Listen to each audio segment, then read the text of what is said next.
all the miseries. Actually, that was the whole quote. Then Yudhisthira told Krishna, only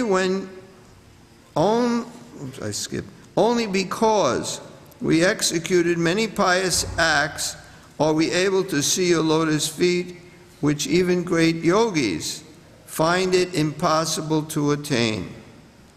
Honored by King Yudhisthira, Sri Krishna happily remained as a guest in Indraprastha for several months.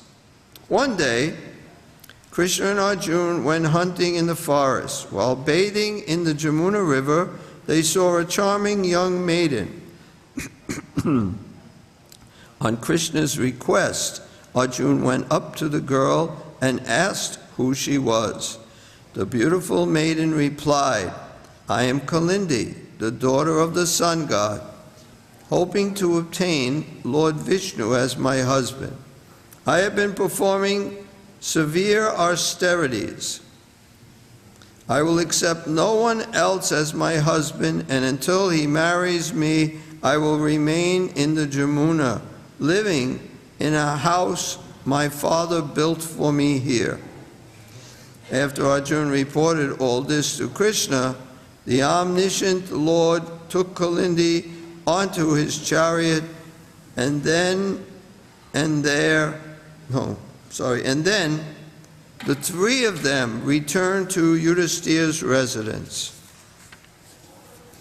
Later the Pandavas requested Krishna to build them a city, and he did so by having Vishvakarma, the architect of the demigods, construct one that was extremely attractive. The Lord satisfied his beloved devotees by remaining with them there for some time. Then, to please Agni, the fire god, Krishna arranged to offer him the Gandharva forest. The Lord asked Arjuna to burn down the forest and accompanied him as his charioteer. Agni was so satisfied with the offering that he presented Arjuna with the Gandhiva bowl, a team of horses, a chariot, 2 inexhaustible quivers, and armor. While the Gandharva forest burned, Arjuna saved a demon named Maya from the blaze. Maya Danava reciprocated by building Arjuna a splendid palace. In this building, Duryodhana would later get a good drenching after mistaking the surface of a pond for a solid floor, thus embarrassing himself. Next, Lord Krishna took permission from Arjuna and his other relatives and went back to Dwarka with his entourage. There he married Kalindi. Sometime later, he went to Avantipur, where in the presence of many kings, he abducted the king of Avanti's sister, Mitravinda,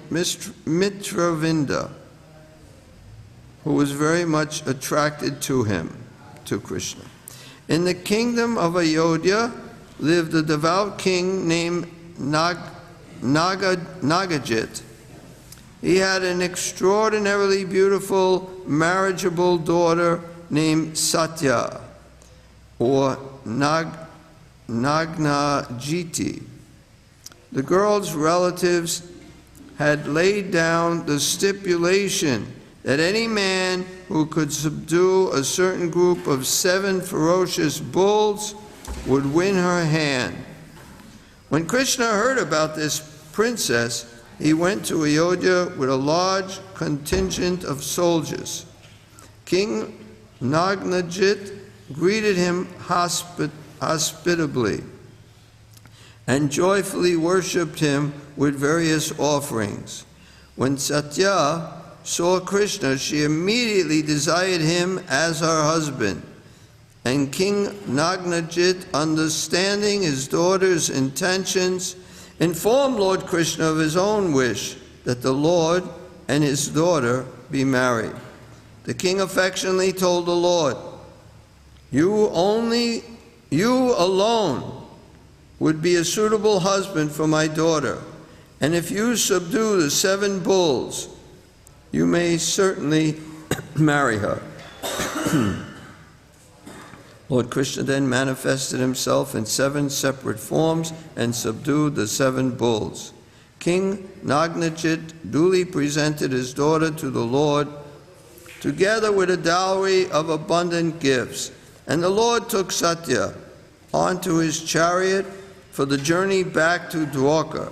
Just then, the rival kings, who had been defeated by the bulls, tried to attack Lord Krishna, but Arjuna easily beat them, and Krishna proceeded with Nagnajiti to Dwarka.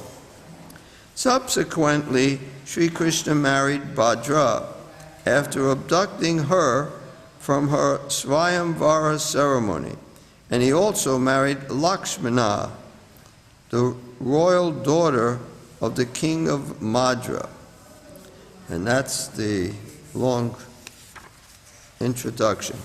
So the first verse, you have it written down here? First verse is written here? Okay. Shri Shuka Vacha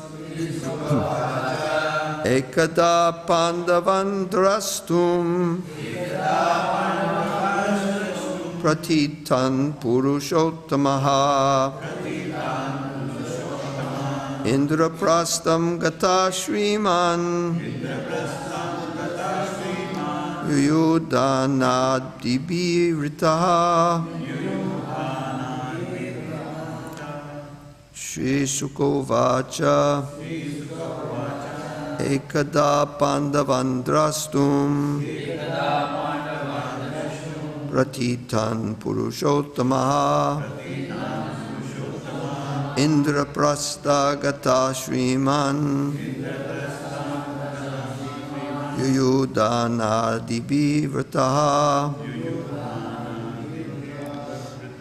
Ekada Pandavandrastum Pratitan Purushottama Indraprastham Gata Shriman Yuyudhanadibi Vrataha Shri Sukovacha Ekada Pandavadrastum Pratitan Purushottama Indraprastham Gata Shriman Yuyudhanadibi Vrataha Ekada Pandavadrastum Pratitan Purushottama Indraprastham Gata Shriman Yuyudhanadibi Vrataha Krishukavacha Ekada Pandavadrastum Pratitan Purushottama Indraprastham Gata Shriman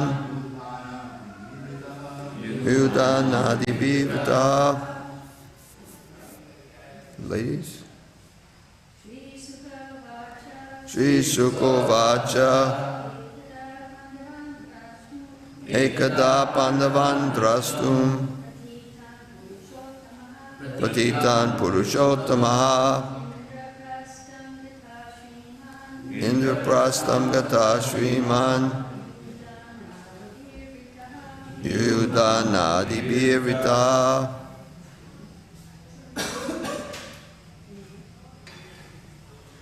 Shri Sukovacha Shukadev Goswami said, Ekada, once, Pandavan, the sons of Pandu, Drastum, to see, Pratitan, visible, Purusha Uttama, the Supreme Personality of Godhead, Indraprastham, to Indraprastha, the Pandava's capital. Gataha, went. Shriman, the possessor of all opulences. Yudana, Adibi, by Yudanana. By Yudana, Satyaki, and others. Ritaha, accompanied. Translation. Sukadeva Goswami said, once the supremely opulent personality of Godhead went to Indraprastha to visit the Pandavas, who had again appeared in public. Accompanying the Lord were Yudhana and other associates. So you could repeat. Sukadeva Goswami said, once the supremely opulent personality of Godhead went to Indraprastha to visit the Pandavas, who had again appeared in public. Accompanying the Lord were Yudhana and other associates. Purport by the devotees of Srila Prabhupada, some of the devotees. Almost everyone except Lord Krishna and Lord Balaram had thought the Pandavas perished in the fire set by Duryodhana in the house of lac. Now the Pandavas had appeared again in public, and Krishna was paying them a visit. Namo Om Vishnu Padaya Krishna Prasthaya Bhutale Srimati Bhaktivedanta Swami Iti Namane Namaste Saraswati Deve Gauravani Pacharani Nivasesa Sunyavadi Pashachade Satani. So this purport is responding to once the supremely opulent personality of God went to Indraprastha to visit the Pandavas, who had again appeared in public. So the Pandavas were out of public. People, the last they heard, they died in this house of Shalak. But then in Indraprastha, they appeared in public. So that's basically what the purport says. I can add something else. The supremely opulent personality of Godhead. He's opulent. And there's 6 opulence. He's the most beautiful. We know that. I mean, we know all these things. And he's the richest, and he's the most famous. I mean, he's still famous from, at least 5,000 years, and doesn't seem to be, if anything, it's becoming more famous. Of course, this is only this planet, but throughout the universe he's famous.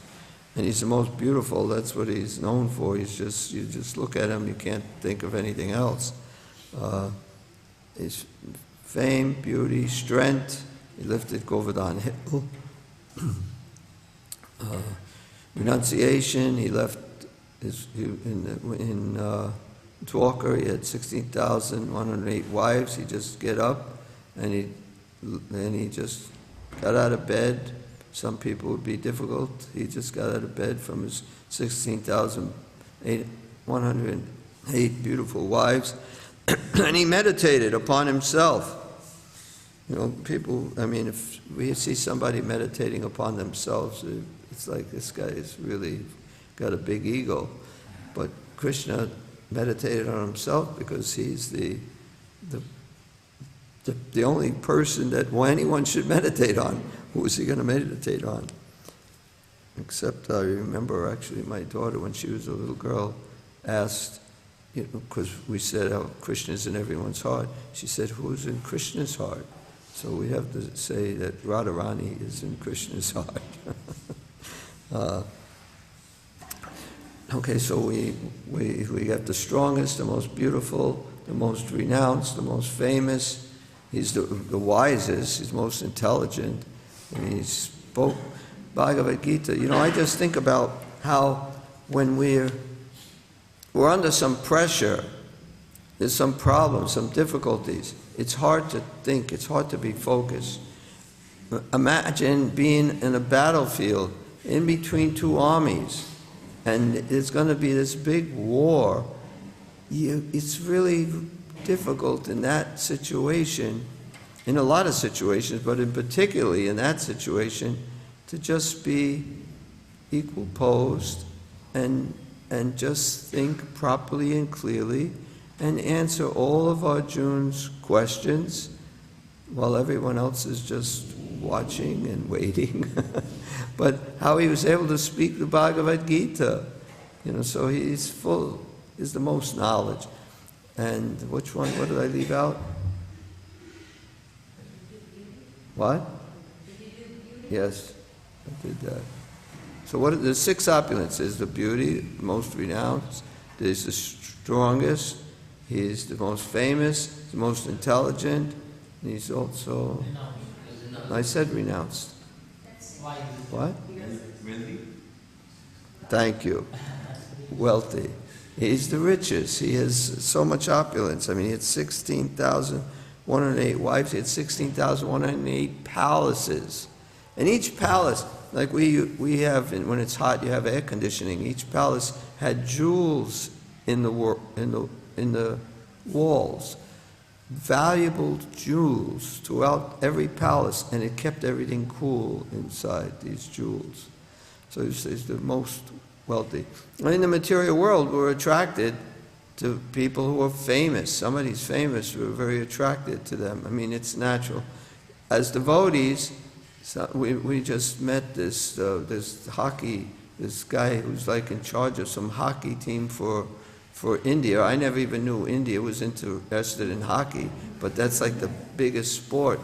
And Srina seemed to have no,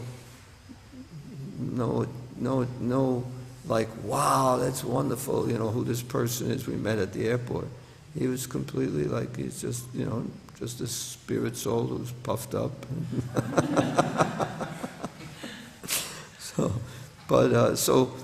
But generally, people are attracted to famous people.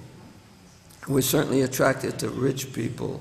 We think about rich people. I mean, in the newspapers, they tell something some very rich person done. So people who are famous, rich, beautiful, are of course naturally attracted to someone who's very beautiful. Anyway, so these opulences, Krishna has all of these in full. And we may have some of these, but even if we have some of them, they're not so full or so complete. We may have some opulence, somebody may have opulence. Actually, in the Bible, it says that it's easier for, it's easier, I think, to thread an elephant through the eye of a needle than for a rich man to go to heaven, because their heaven is like what we consider the spiritual world. So when you have a lot of opulence, any opulence you have, when you're really beautiful, you generally get puffed up. It's like you get proud. Indra, he has so much opulence, he got so proud, and Krishna wanted to diminish his pride. He doesn't like, because Indra, he's a demigod, he's the king of the demigods in heaven, and yet he got puffed up. So he is a devotee, but he got puffed up. So when a devotee gets puffed up, what Krishna does to correct that situation is he figures out a way to humble him. So, and he didn't chastise Indra, like make a fool of him in front of everybody. All he did, he kind of did make a fool of him in a way, because he came and he tried to kill. I mean, how bad can you be as a devotee to try to kill Krishna, try to kill Krishna's family, try to kill Krishna's friends, try to kill Krishna's cows? Now, if anybody tried to do that, we would certainly say they're a demon. But he wasn't a demon. He was a devotee. He just was in a little Maya, or a lot of Maya. And Krishna curbed his pride and he became humble. So sometimes when a devotee becomes proud, Krishna does something. If he really cares about the devotee, he does something to humble the devotee. And we can learn from this story of Indra that sometimes we see devotees that are very proud or not following or doing something wrong, and we might think that, he's not a devotee. How can he do that if he's a devotee? But he's chanting Hare Krishna, he's accepting Krishna consciousness, he just, puffed up and proud, and Krishna will take care of that, but he's still a devotee. We shouldn't think that the person is not a devotee because then they're trying to enjoy sense gratification or they're very proud and puffed up. But being humble is a really good quality that Krishna is certainly attracted to the devotees who are humble. And a devotee told me once, and I thought it made sense, that if you fall down, if you fall away from Krishna consciousness, but you're humble, then you'll get the mercy of the devotees. So, but if you're puffed up, then, nobody really wants to deal with it, then you're finished. But even if you fall away, because Prabhupada said that it's not so wonderful that somebody falls away. It's wonderful that somebody can stay. That's amazing. It's not amazing that somebody fell away. Another time, they asked devotees, how is it that big devotees fall down? And Prabhupada said, big devotees don't fall down. So we might think somebody is a big devotee. They may have some material position, and then they fall away, but he wasn't a big devotee, because if he really was, he wouldn't fall down. So anyway, we have these opulence, and we have to, Krishna has these opulences, and we have to try to, not to cheat. We have to try to please Krishna. Every one of us is his servants. And this chapter deals with the marrying 5 princesses. And every one of us, we're all feminine, in the spiritual sense, where Krishna is the enjoyer and we're all meant to be enjoyed. So we're all meant to give Krishna pleasure, whether we're a princess, a gopi, a cowherd boy, a parent, a servant.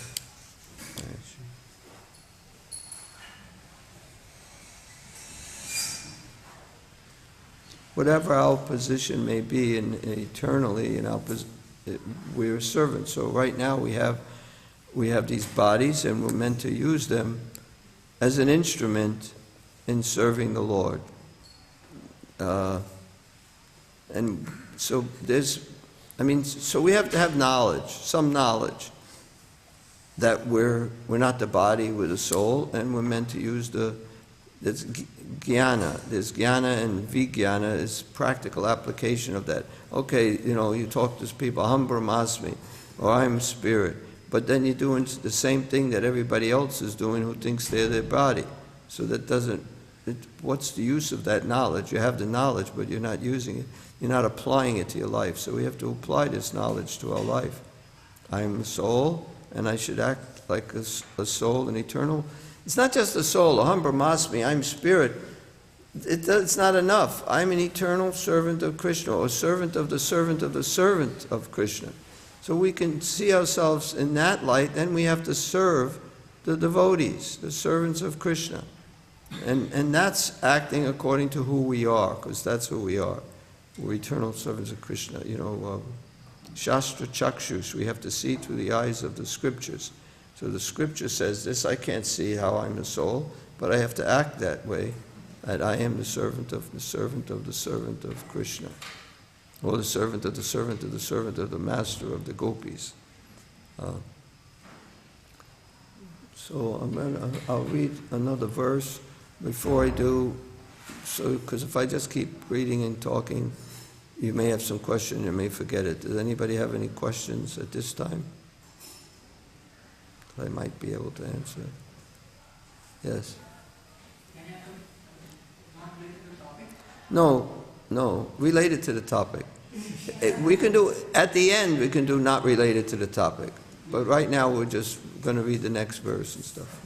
Yes. So we see that sometimes Indra becomes proud and he exhibits qualities not of a devotee. And Bali Maharaj, he exhibits qualities of a devotee. Yes. But still Lord favors Indra, apparently, and not Bali Maharaj. He favored Bali Maharaj. He favored Bali Maharaj more than he favored Indra. He became his doorkeeper. He's there. Krishna is there where Bali Maharaj is, and he's a doorkeeper. He lets people in, he lets people out, and I'm sure nobody gets in unless they're qualified. And I'm sure Bali Maharaj is talking to his doorkeeper every day. So why do you say he didn't favor Bali Maharaj? Materially, he didn't favor him. But who cares about that? That's some temporary thing. So materially, Indra's got everything. That doesn't mean anything. You know, of course, Indra is a great devotee. We have a tendency as devotees and not think much of the demigods, but they're great devotees. They got this position because they've done devotional service. They're on the side of Krishna, and they're greater than we are. You know, so we should respect them. We don't worship them as we would worship Krishna. You can even worship them as devotees, because we worship devotees, we worship the Guru, but we're worshiping the Guru because the Guru is giving us Krishna. He's a representative of Krishna. So these demigods may not be representing in the same way, so we offer them respects, and we can offer them prayers, but we don't worship them. We worship Krishna, or Vishnu, or the representative of Krishna. I don't know if that answers your question. Yeah, so you have to see spiritually what Bali Maharaj got. And Bali Maharaj, so he's born in a family of demons. So he's considered a demon. But he's not. I mean, Prahlad Maharaj was also born in that same family, and they're great devotees. So Bali Maharaj is a Mahajan. He's one of the 12 greatest devotees that, you know, we have to follow the example of the Mahajans. So it doesn't matter what family you're born in. You know, what is it? What's the verse? Yeah, Chaturvayam Maya Shrestha Guna Karma Vibhagasaha. That is according to guna and karma, your qualities and your work, that determines what you are, not according to birth. It doesn't say janma in the verse.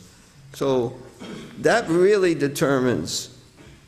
For some reason, though, when you read the books from 5,000 years ago, people born in Brahmin families were Brahmins, and people born in, you know, Shudra families were Shudras, and they didn't really change generally, and they were accepted that way.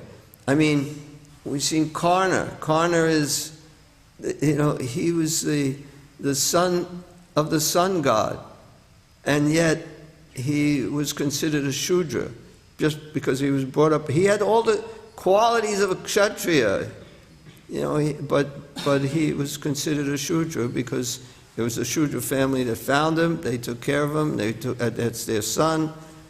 But he had, but Duryodhana wasn't trying to follow this principle that it's according to guna and karma. He was following this principle that this guy is really powerful. I want him on my side so we can defeat these Pandavas. You know, so he was trying to get Karna, so he made him a prince, gave him some land. I mean, which was the right thing to do. His motivation wasn't right, but what he did was right. You know, so it is according to, I mean, and Krishna spoke it 5,000 years ago, according to your work, and according to your qualities that determines what you are, not according to birth. And I think previously to 5,000 years, people were born in a Brahmin family because they were, they were Brahmins in most cases. But they were still, what do we have? Dronacharya's son, Ashvatthama. Ashvatthama was born in a Brahmin family, but he wasn't a Brahmin. So what do they call him? A Dvija Bandhu. He's a relative of a Brahmin. You got a Brahmin cousin. It doesn't mean much that that's the only connection he has. He's not a Brahmin, but he has a relative of a Brahmin. He's related to a Brahmin. But he's worse than a Shudra. He's in qualities. Even what he did of killing the 5 sleeping sons of the Pandavas, Duryodhana was disgraced by that. And he's like a big demon. And he's thinking this is going too far. Even for him, he has his limitations and how bad you can be. And that's supposed to be a Brahmin, and a Brahmin who did this. He's not a Brahmin. He's less than a Shudra. That's a horrible thing to do. It's not Kshatriya-like. Kshatriyas, at least they fight in battle. Anyway, so it is a fact, but in those days, they seem to treat people differently. Even Ashvatthama, she said they were thinking, well, Krishna was whether Arjuna should kill him or not kill him, and Bhishma and Krishna was saying to kill him, and Draupadi was saying no, he's a Brahmin, and his parents are going to suffer so much if you kill him. So she was seeing him still as a Brahmin, even though he did these horrible, horrible things. So Krishna was saying also to kill him. So now why didn't he kill him? Because in Arjuna's heart, Krishna was telling him not to kill him. He was giving him some other instruction. Outwardly, Krishna is saying kill him, but internally, Krishna is telling him to in a sense, kill him, because he cut off his hair, and cutting off this certain knot in your hair, it's like killing a person. Of course, I don't mind if somebody wants to even cut off my sika, if they want to do that, rather than kill me, if I have that choice. It doesn't mean it much to us today, but in those days it was very meaningful. That was disgraceful. So then he just cut off the top knot. And then he tried again to kill the unborn son of Uttara, who was Maharaj Parikshit, because he was the only one left. So he sent the Brahmastra into the... Prabhupada says it's like a nuclear weapon, it's Brahmastra. But it was so perfect, you didn't have to... Like our Brahmastras or our nuclear weapons, you just kill everything and anything, whatever there is. But these you can just aim exactly and kill exactly what you want. He aimed it in the womb of Uttara to kill the last surviving relative of the Pandavas. He was just a really bad person. I mean, he can't get much worse. He can't learn a lesson. Nobody likes what he does, but still he does it. It's horrible.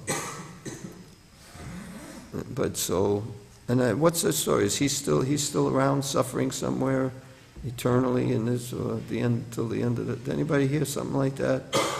I heard he got, What? I heard later he got mercy of Srimati Radharani in Vrindavan somewhere.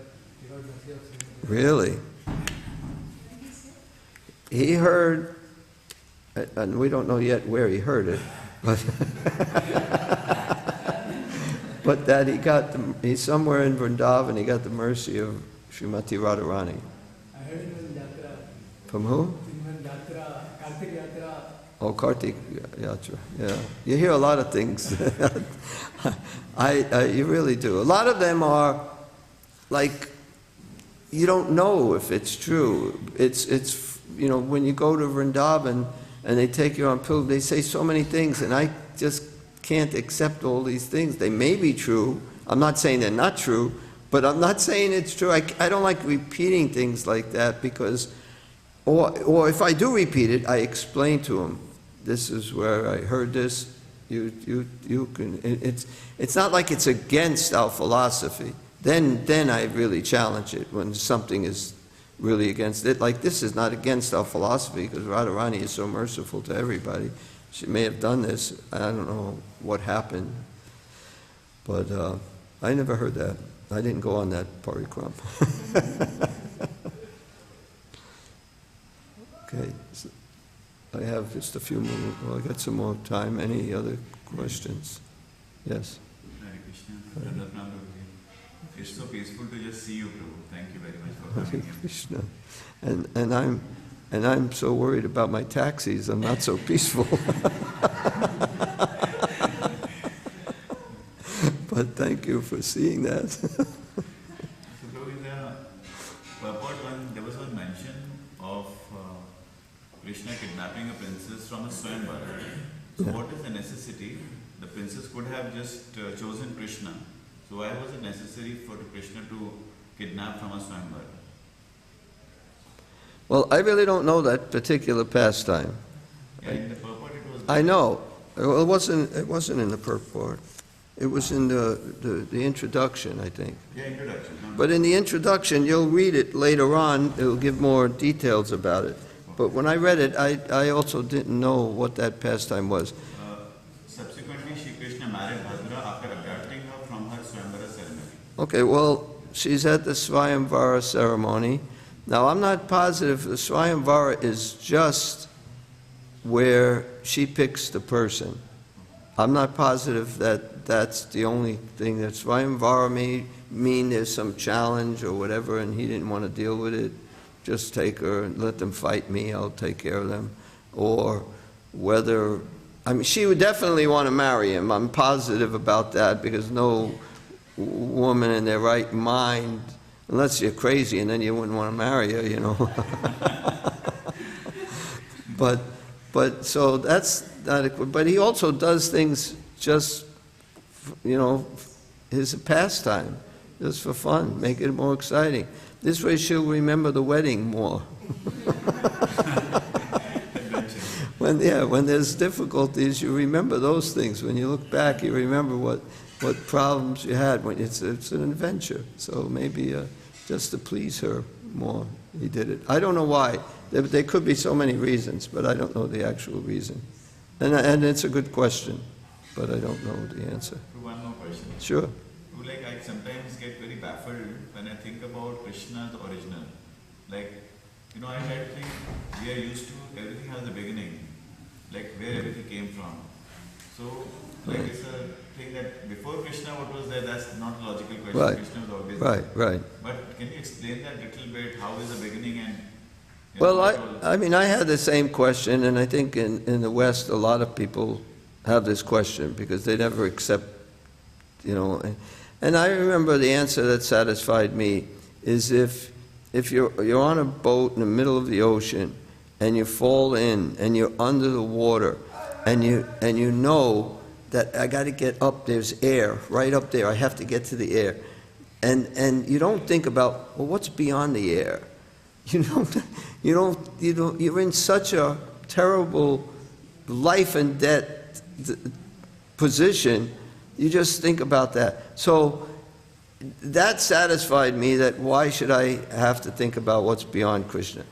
I accept there is nothing beyond Krishna, but how, we don't know. We got this tiny little ridiculous sized brain that we're trying to understand things. I mean, we can't even understand. Krishna sees everything. He takes care of everything in the whole world. Why is Ukraine being attacked by Russia and all these people are dying and getting their houses destroyed and so many why doesn't Krishna just kill this Putin demon? You know? So, because if I was God, that's what I'd do. But he sees the whole picture. We see a little tiny part of it. So with our little brains, there's certain things that are inconceivable. You know, a Chintya Beta Beta Tattva was simultaneously one with and different from, inconceivably, simultaneously one with and different from Krishna. So there's so many things we can't conceive with our little brain. So wait, you go back to Godhead, then you can ask Krishna. But I don't think you would ask Krishna, because you wouldn't care. That's all there is Krishna, you know. So it's something that we have here, because we always try to figure things out, but we have to accept there are certain things we cannot figure out. We just can't figure out why Krishna does what he does, and what's beyond Krishna. We can't even get to Krishna. So right now it's our point to get to Krishna. Right now you're drowning underwater. It's the point you got to get to the air, got to get to the oxygen. So don't think about what's beyond the air, what's beyond Krishna. First get to Krishna. Then if you really want to think about that at that time, you won't think about it, because you'll know there's nothing else. Very good. Really wonderful. Yeah, I don't know. I know it's a question. I'm not answering the question. I'm just giving some little analogy to help to understand why you can't possibly. Why even asking it? We can't know the answer. We can't. I mean, we can know the answer by accepting authority. There is nothing beyond Krishna. We can know the answer there. But we can't realize that, because our mind is always something beyond. There's always something greater. You know, we can't even understand beyond this universe. This universe, we can't see. It looks like this is all there is. But this is just a little tiny bubble. And it's actually the smallest of the universes. And it's a thing, I believe it was like one of the last universe that came from Mahavishnu. It's a very small universe, and we can't even figure that out. We can't even figure out underneath the water. They originally said that, you know, there can't be any life, you know, so many thousand feet underneath the water, because the pressure is so great and nothing can live there. And then they send some machines with cameras and lights, and this thing's living there. You know, so we think we know so much. We become puffed up, become proud, we have so much knowledge. We can't understand hardly anything. So we have to just, you know, it's a question that you're never going to get answered.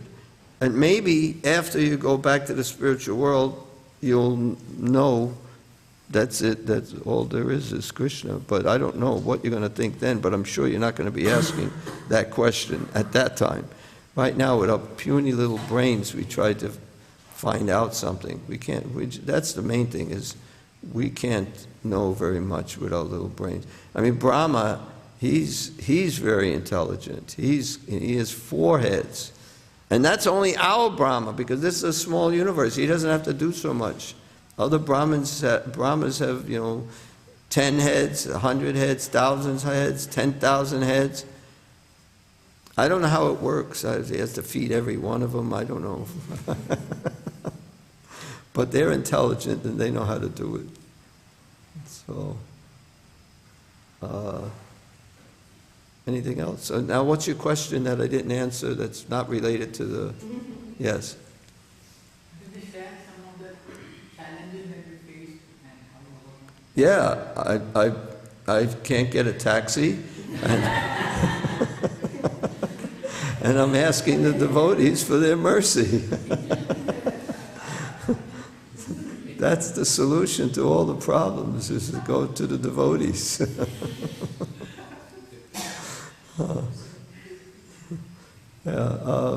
Problems. Well, I think better than problems. I think there's always problems. Every single person has problems. And how do you solve the problems? The best way to solve the problems is by taking shelter of Krishna. Because there really is no problem. The only problem is the lack of Krishna consciousness. If we're Krishna conscious, there's no problem. And I've had experiences where there's something like I try everything, every single thing with my little tiny brain that I could think of to solve the problem and nothing works.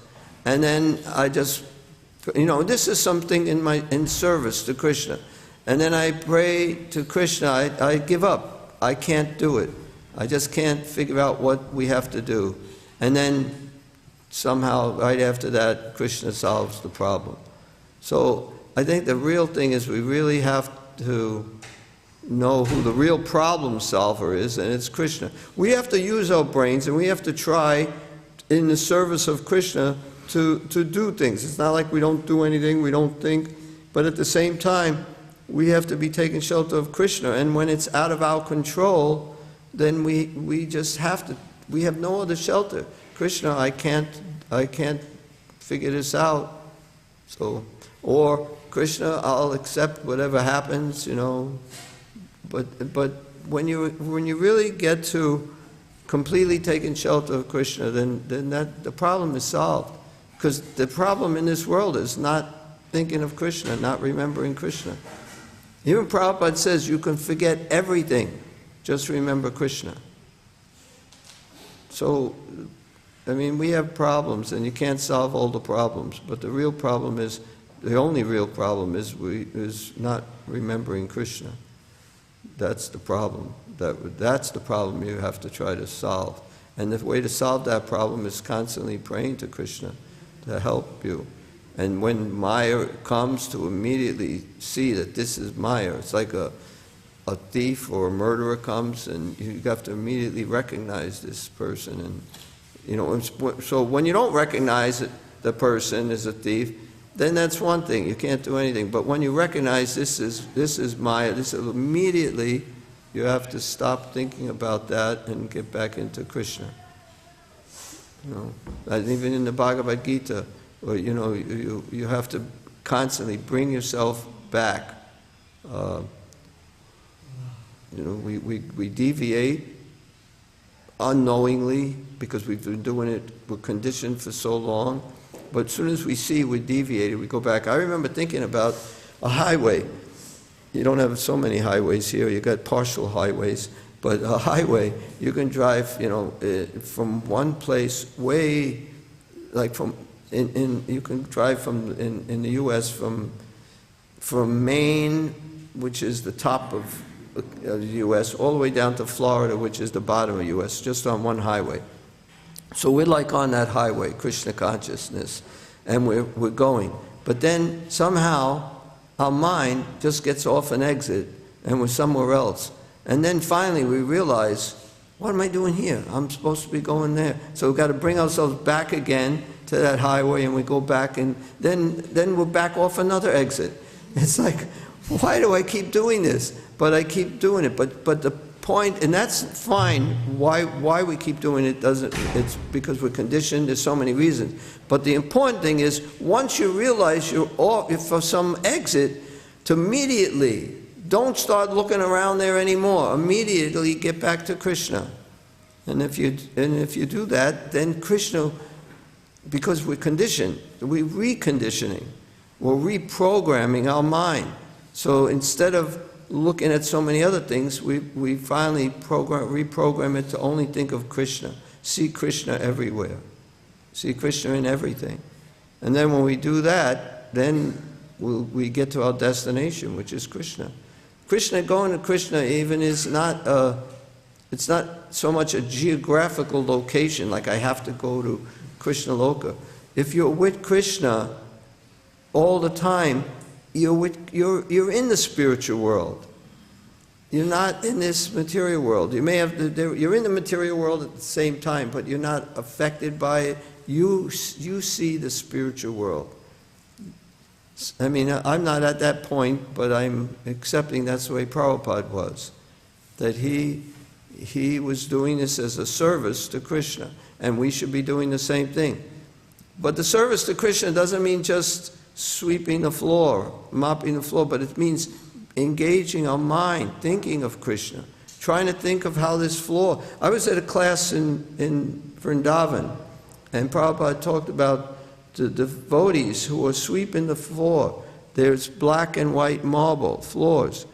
Are cleaning the floor makes just as much advancement as the devotees bathing Krishna and Balaram. They're also made with black and white marble.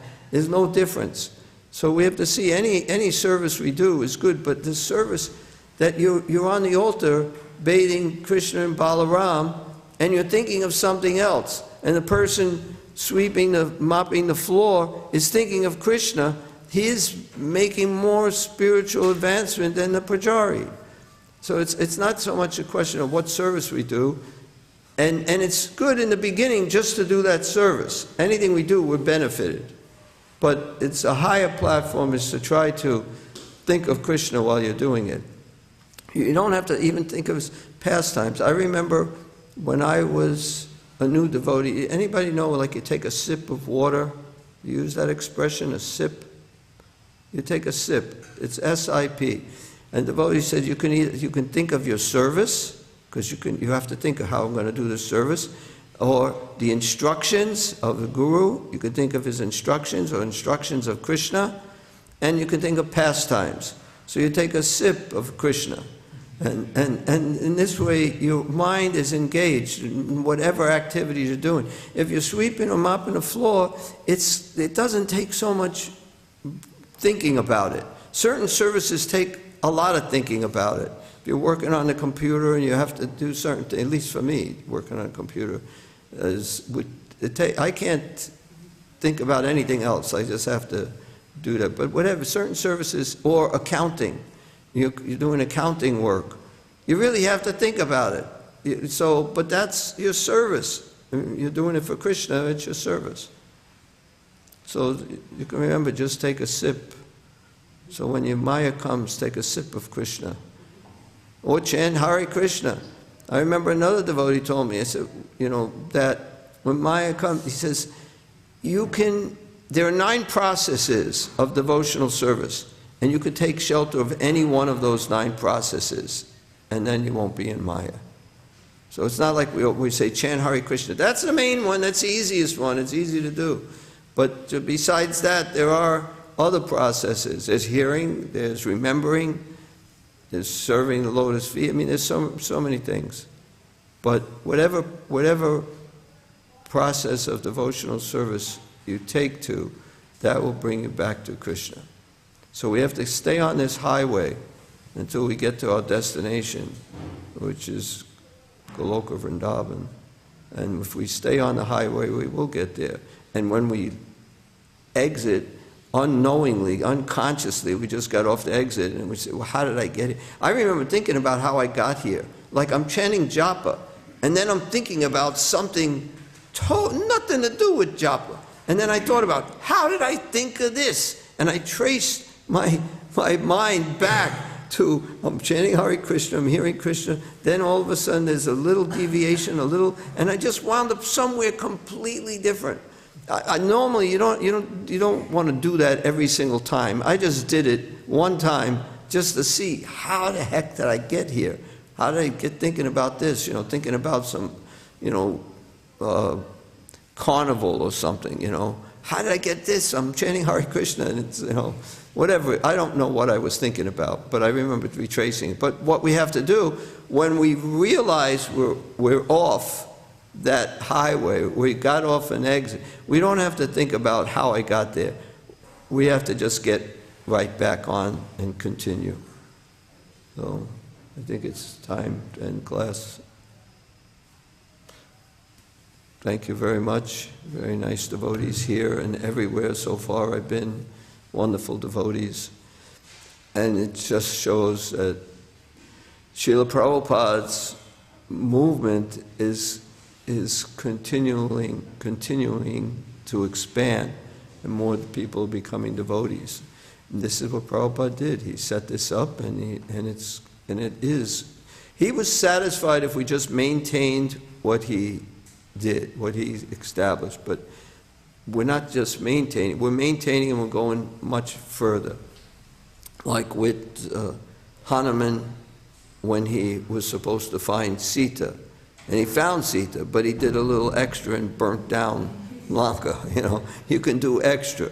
So we're definitely doing more than the minimum Prabhupada wanted us was just to at least maintain what he did, and we're maintaining it and we're expanding it, and it's all over the world, and it's really going really well in India from what I can see so far. It's really wonderful.